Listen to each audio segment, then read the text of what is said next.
Hello students, welcome to education insights. आज के lecture में बात करेंगे माइक्रो इकोनॉमिक्स का चैप्टर नंबर 4 जो है theory of firm under perfect competition. मुझे इस टॉपिक को भी प्रोड्यूसर बिहेवियर के कंटेक्स्ट में ही डिस्कस करना है। मैंने प्रोड्यूसर बिहेवियर में पहला पार्ट जो था प्रोडक्शन वो कंप्लीट कर लिया, दूसरा पार्ट कॉस्ट वो कंप्लीट कर लिया। इन दोनों को मिलकर बना चैप्टर नंबर 3।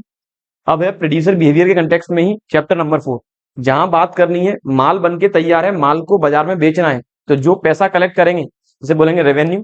इसके अलावा बाजार मार्केट के कितने टाइप्स हैं, अपने सिलेबस में केवल एक ही टाइप इस साल हमें डिस्कस करना है, जो है परफेक्ट कंपटीशन मार्केट। जो नॉन परफेक्ट है चैप्टर नंबर 6 वो हट चुका है।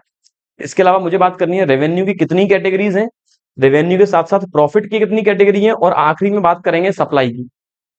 आज के लेक्चर में केवल बात करने वाले हैं रेवेन्यू की डेफिनेशन क्या होगी और रेवेन्यू कैलकुलेट कैसे करेंगे।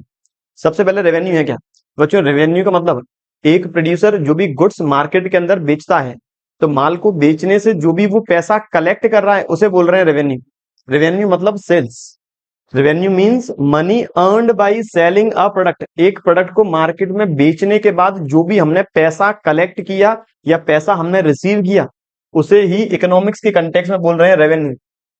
अकाउंटिंग में से बोलते हैं सेल्स, सेल्स कह सकते हैं या फिर रेवेन्यू। आगे कहता है revenue is also known as sales and always a firm tries to sell its product at market price. और हमेशा फर्म का क्या मोटिव है? फर्म का मोटिव है प्रॉफिट मैक्सिमाइजेशन। प्रॉफिट अर्न कैसे होगा? प्रॉफिट अर्न होगा जब जिस रेट पर बेच रहे हैं वो कॉस्ट से है ज्यादा, इस पार्ट को बोलेंगे प्रॉफिट। और एक प्रोड्यूसर हमेशा ये कोशिश करता है कि मार्केट में जो रेट चल रही है मैं उस रेट पर ही प्रोडक्ट को बेचूं ताकि अपना प्रॉफिट कर पाऊं मैक्सिमम। आगे कहता है मार्केट प्राइस कैसे कैलकुलेट करेंगे? Market price is always calculate as cost जो प्रोड्यूसर की निकल के आई, टोटल कॉस्ट जिसमें इंक्लूड किया implicit as well as explicit, fixed as well as variable, उसमें मैंने ऐड कर दिया प्रॉफिट।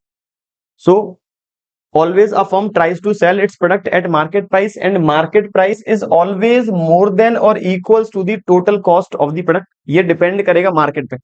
किसी मार्केट के अंदर जो मार्केट प्राइस है वो कॉस्ट के इक्वल रहेगी, और किसी मार्केट के अंदर मार्केट प्राइस हमेशा कॉस्ट से होगी ज्यादा।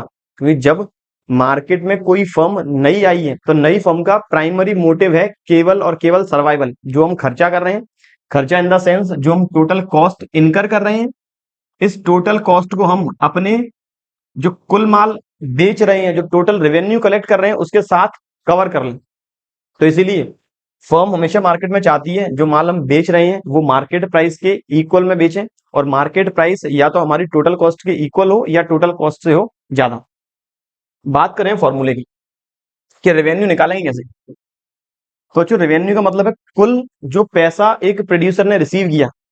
कैसे निकालेंगे? प्राइस पर यूनिट, जिस रेट पर प्रोड्यूसर माल मार्केट में बेच रहा है, मल्टीप्लाई कर। बच्चों की तैयारी को और बेहतरीन बनाने के लिए एक कॉम्प्रिहेंसिव बुक लेकर आए हैं, क्वेश्चन बैंक विद सॉल्यूशन, जिसमें आपको अकाउंटेंसी, इकोनॉमिक्स, बिजनेस इससे रिलेटेड पिछले 10 से 15 साल के एग्जामिनेशन वाइज क्वेश्चंस आपको मिलने वाले हैं, जो हमने कवर किए यहाँ चैप्टर वाइज। और इकोनॉमिक्स और बिजनेस की तैयारी अच्छी करने के लिए हमने अलग से चैप्टर वाइज क्वेश्चंस भी कवर किए हैं, जिसमें आपको वेरी शॉर्ट, लॉन्ग और मल्टीपल चॉइस क्वेश्चन के फॉर्म में बहुत सारे क्वेश्चंस मिलने वाले हैं। प्लस इस बुक के अंदर हमने 6 मॉडल टेस्ट पेपर भी कवर किए हैं आपकी तैयारी को और अच्छा करने के लिए। इस बुक को परचेज करने का लिंक नीचे दिया हुआ है, आप अमेजॉन या फिर हमारे एप्लीकेशन से डायरेक्ट से परचेज कर सकते हैं, या फिर इसे आप हमारे हेल्पलाइन नंबर 7877201323 से भी परचेज कर सकते हैं। Thank you. कर लेंगे नंबर ऑफ यूनिट्स सोल्ड के साथ। जैसे फॉर एग्जांपल अगर प्राइस है 5 रुपीज पर यूनिट और प्रोड्यूसर ने यूनिट बेच दी 10, तो रेवेन्यू निकालना है तो 10 मल्टीप्लाई 5, रेवेन्यू की वैल्यू आ जाएगी 50। या फिर दूसरा formula, revenue is the summation of total cost and profit. तीसरा फॉर्मूला, टोटल कॉस्ट दो कैटेगरी में डिवाइड है, टोटल फिक्स्ड और टोटल वेरिएबल। मैंने आपको पिछले टॉपिक में बताया था, जब मैंने कॉस्ट का टॉपिक कराया, एग्जाम में हमेशा कॉस्ट के बारे में कैटेगराइजेशन करने के लिए आता है, टोटल फिक्स्ड और टोटल वेरिएबल में ही करेंगे। तो टोटल कॉस्ट के दो पार्ट, टोटल फिक्स्ड और टोटल वेरिएबल। इनकेस यदि एग्जाम में आया कि फैक्टर ऑफ प्रोडक्शन की ओनरशिप के बेसिस पर कॉस्ट कितने टाइप की है, तब आप लोग लिखोगे इम्प्लिसिट एंड एक्सप्लिसिट। तो एक रेवेन्यू का फॉर्मूला आ गया, इम्प्लिसिट कॉस्ट जो प्रोड्यूसर ने खुद के फैक्टर्स लगाए उनकी अपॉर्चुनिटी कॉस्ट, प्लस जो प्रोड्यूसर ने मार्केट से बोरो किए उन पे जो कॉस्ट पैसा खर्च हुआ, और प्लस प्रॉफिट। इम्प्लिसिट कॉस्ट को हम अपॉर्चुनिटी कॉस्ट भी कहते हैं, एक्सप्लिसिट कॉस्ट को हम अकाउंटिंग कॉस्ट भी कहते हैं। तो एक फॉर्मूला बन गया, revenue equals to opportunity cost plus accounting cost. क्या सर अकाउंटिंग कॉस्ट को मैं आउट ऑफ पॉकेट कॉस्ट भी कह सकता हूं? बिल्कुल। तो अगला फॉर्मूला बन गया opportunity cost plus out of pocket cost. सारे फॉर्मूले रेवेन्यू के ही हैं।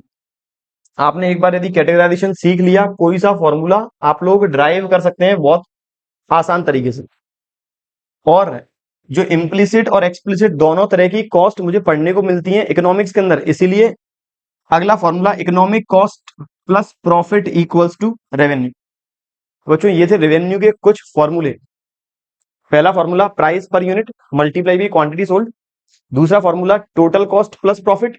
तीसरा फॉर्मूला टोटल कॉस्ट दो टाइप की, टोटल फिक्स्ड टोटल वेरिएबल। जो फिक्स्ड फैक्टर है उन पर जो कॉस्ट खर्च होगी फिक्स्ड, वेरिएबल फैक्टर की कॉस्ट वेरिएबल। अगला फॉर्मूला इम्प्लिसिट कॉस्ट में ऐड कर देंगे एक्सप्लिसिट।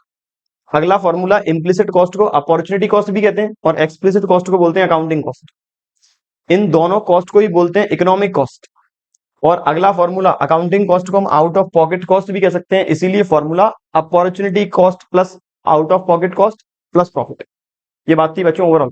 रेवेन्यू की क्या डेफिनेशन है, रेवेन्यू किस तरह से कैलकुलेट करेंगे। अब चाहे परफेक्ट कंपटीशन मार्केट हो या कोई और परफेक्ट कंपटीशन मार्केट के अलावा, रेवेन्यू को कैलकुलेट करने का तरीका सेम यही रहेगा। ऐसे ही बच्चों अगले लेक्चर में हम बात करेंगे जो मार्केट है, मार्केट के टाइप्स और परफेक्ट कंपटीशन मार्केट कैसे पहचाना जाएगा।